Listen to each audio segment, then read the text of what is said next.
Trinity even was like, Lara, why would you do that?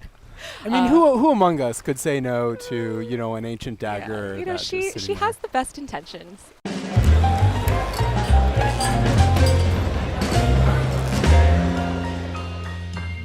Hey everybody, welcome back to PlayStation Underground. You got Kristen and Zach here, and we are diving around literally in Shadow of the Tomb Raider out September 14th.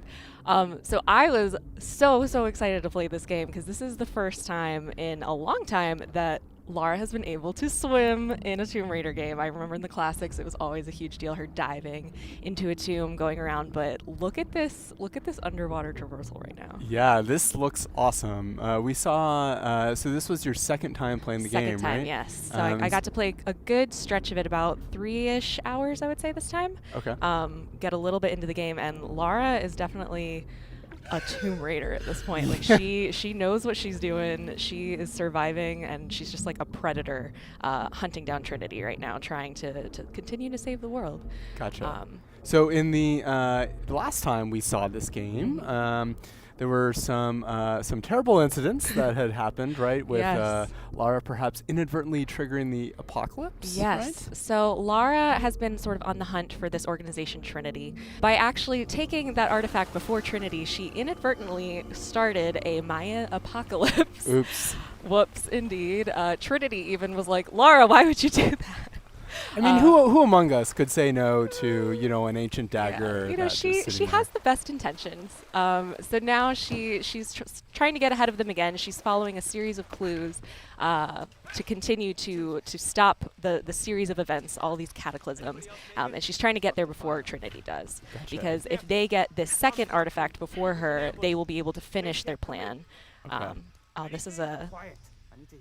This is a great, cool sequence. Yeah, so this looks great. Last time we saw it was just like in a tomb, and it looked very spooky and tomby. But this is the first of the jungle that we're seeing, right? Yeah, well, these are the jungles of Peru, and as you can see, Lara is using everything to her advantage. She can climb trees, she can swing from vines. Right, we just saw this rope takedown called the Eagle's Talon. There's a full set of skills that you can start to build out where she's using the environment to her advantage. And as you can see, it's to chilling effects. These guys are like, who is there? Yeah. God, it looks amazing. What are they so afraid of? They're afraid of you, Lara. But yeah, she definitely has grown a lot throughout the series. In this sort of rebooted trilogy, she started out as this unsuspecting college, graduate. She didn't really know much about this side of the world. In Rise of the Tomb Raider, she was just starting to learn how to survive. Whoa. What was that? Lara does not know what that is. Okay. Neither does Trinity. Good. So yeah, Peru has a lot of mysteries. Has a lot of different creatures in the jungle. A lot of different people that she might interact with. So she's not just trying to hunt down Trinity. She's also just trying to survive. Right. Nature, survive potentially the locals. Yeah. Not everyone's happy that she's in Peru. Camp set up near abandoned oil factory outside a village. Of course, you're finding artifacts throughout this. Okay. I was going to say, there was a lot of time that I spent literally just combing every corner, which, this game is so great for that. They have all of the hidden tombs. Right. They have the challenge tombs, which I especially love. They have the extra puzzles that are beyond just the main storyline. But then we have these great combat sequences of just like trying to be stealthy as possible, right?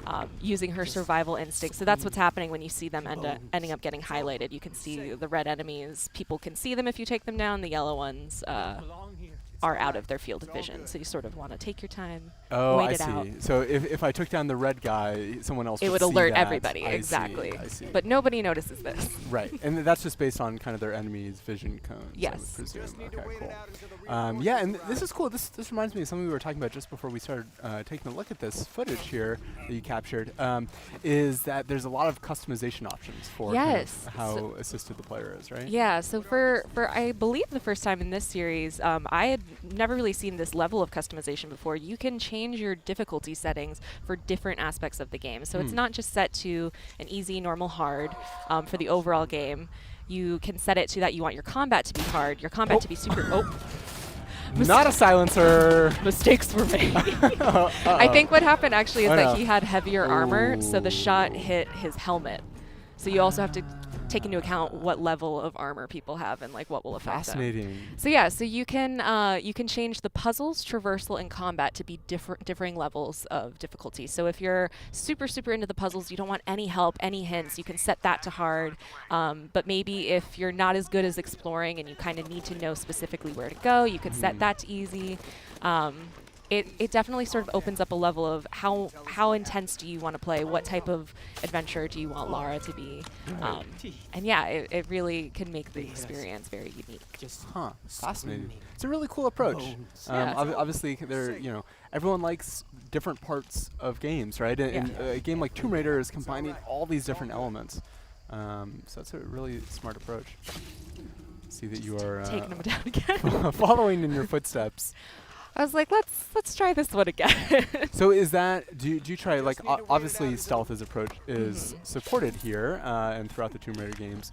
But, you could totally go in guns blazing. Right? Yeah. Yeah. Although, so what's happening here is, for the jungle, you can cover yourself in mud. Oh, what? So that's what Laura just did. She found a pool of mud. She just covered herself in it. It's now going to help her be a little bit harder to see. So if she were to jump in front of that guy, it might take him a little bit longer to notice her there. Oh, wow. That is really cool. It reminds me perhaps of some classic PS3 games involving eating snakes. What are these things? God, wow, look at that. I loved this rope mechanic. I can see. I was like, let me climb into every tree to take these guys down. It's a very showy, it reveals a very confident side of Lara. These involved. And I mean that's what she is at this point. She's not afraid of Trinity. She knows what she has to do. She knows that she has to get there before they do, or literally people will die. Right. So this is another moment of these guys are heavily armored. How am I going to do this? They can all see each other. Perhaps that bottle. Perhaps these bottles are helpful. Be of assistance. It is almost over. But of course, you don't have to be stealthy if you don't want to. Right.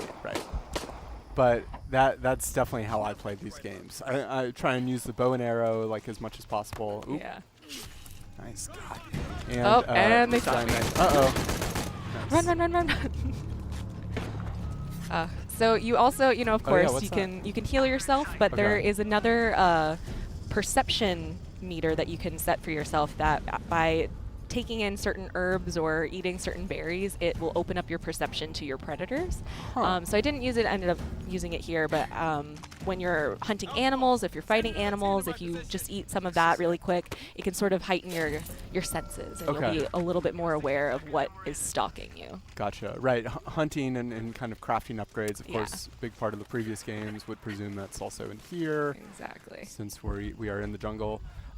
So we're just seeing kind of a brief selection of everything that you played, but you played the game for 4 hours, right? I did, yeah. And Lara definitely is going on a journey. She's with her friend Jonah. This is a different section of the game. We're going to see a short little cinematic here of one of the other predators that Lara will end up running into. But Lara's with her friend Jonah. They're both working to stop Trinity. Jonah. Oh my God. That's not good. Lara's like, oh no. Yeah. Uh-oh. Jaguars of Peru. Speaking of predators. I was going to say, this is, in the previous 2 games, Lara would frequently come into contact with packs of wolves. She's sort of used to fighting really quickly, but, jaguars are very quick, very agile. It's going to take a different skill set to fight them. Interesting. So she's gonna have to take that on. So right now she's currently trying to find Jonah again. Their plane might have gone down. Whoa. So they've been briefly separated, but Jonah has sort of been this ally and friend to Lara throughout the series. He's an adventurer like her. He's always been a supportive character, and especially in this game, when Lara is in the mindset of go, I have to stop Trinity, I have to do anything to make sure I save the world.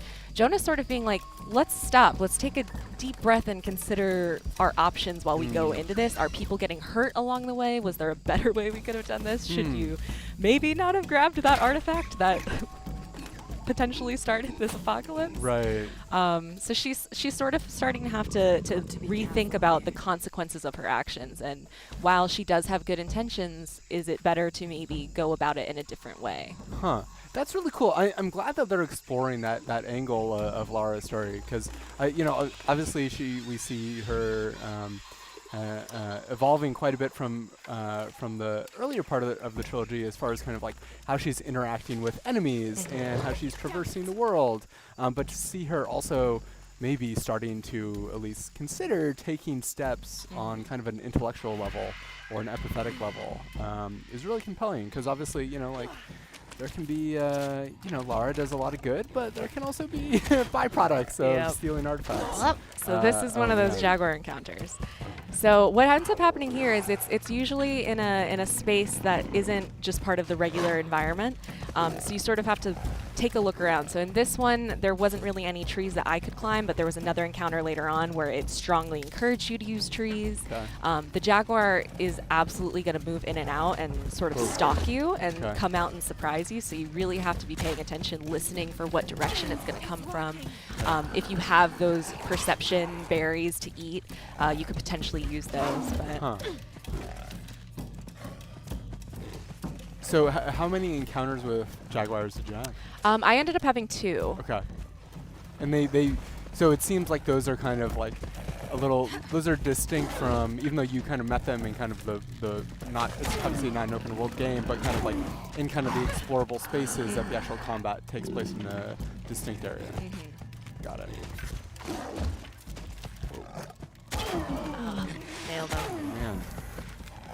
All right. Well, Shadow of the Tomb Raider is going to be coming to PS4 on September 14th. I'm so excited. I can't wait to continue on Lara's journey. Me neither. Thanks for showing me this. Thank you, Zach. Not much longer to wait. I know. All right. We'll see you next time on PlayStation Underground. See ya.